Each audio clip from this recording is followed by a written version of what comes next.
Hello, Angela here with PT Post. Today we're going to do an exercise called Bird Dog.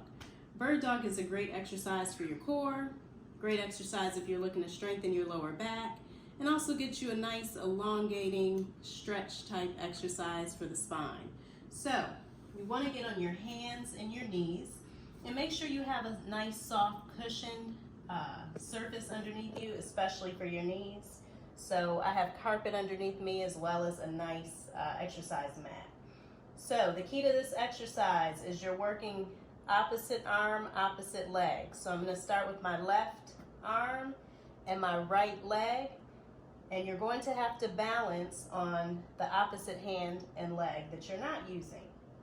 So I'm going to extend my left arm and my right leg, hold it for a second or two, feel that nice good stretch, come back in,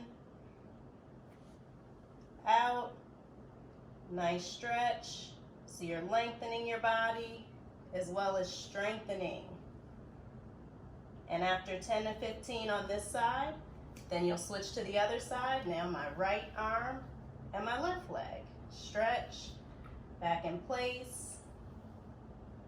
And as you do this exercise, just try to make sure that your shoulders and your wrists are lined up, and your hip and your knees are lined up. Engage your midsection and enjoy doing Bird Dog to strengthen the lower back.